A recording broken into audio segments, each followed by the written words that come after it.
Bonjour, j'espère que vous allez bien. Alors ce matin, j'ai juste un petit message à partager avec toi rapidement, c'est sur la famille. Même quand tu auras beaucoup d'argent dans la vie, il y a une seule chose qu'il ne faut jamais oublier dans la vie, c'est la famille. Parce qu'aucune somme d'argent et aucun succès ne vaut plus que la famille. On ne choisit pas dans quelle famille on veut naître, mais c'est Dieu qui décide. Et sache-le que peu importe dans quelle famille tu te retrouves, aucune famille dans ce monde n'est parfaite. Dans toutes les familles, tu trouveras des problèmes. On se dispute, ça arrive même parfois qu'on ne se parle plus. Mais à la fin de la journée, la famille reste toujours la famille.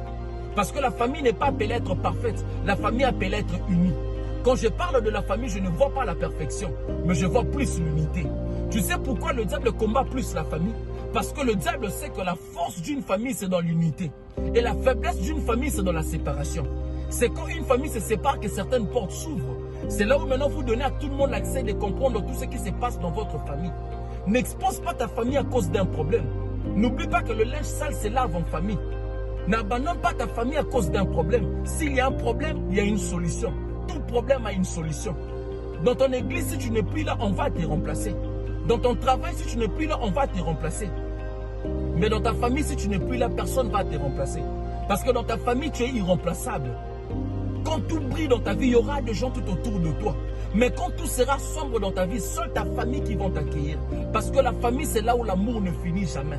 J'aime cette phrase qui dit, la famille, c'est une table qui n'a pas de limite. La famille, c'est comme les branches d'un arbre. On grandit tous dans des différentes directions, différents caractères. On ne voit pas tous les choses de la même façon. Mais on a tous le même racine qui est le sang. D'autres personnes vont me dire, mon frère ou ma soeur, ils m'ont tellement blessé que je préfère rester dans mon coin, chacun dans son coin. Ce n'est pas un problème. Mais la seule question que je veux te poser, combien de fois on blesse Dieu? Combien de fois on pêche devant Dieu? Et combien de fois Dieu nous pardonne? Pierre pose la question à Jésus, Maître, combien de fois je dois pardonner à mon frère? Jésus dit 70 fois. Le pardon n'a pas de limite. Même quand Jésus nous a appris à prier, qu'est-ce qu'il a dit? Pardonne-nous nos offenses, comme nous pardonnons aussi à ceux qui nous ont offensés. Ça veut dire que tant qu'on vit dans ce monde, il y aura des gens qui vont nous blesser. Et cela ne viendra pas seulement d'un ami, ça peut venir aussi d'une famille. Mais on doit être toujours prêt à pardonner. Parce que la famille restera toujours la famille. Peu importe le problème, ne jamais abandonner sa famille. Parce que c'est le sang. Le sang ne devient jamais de l'eau.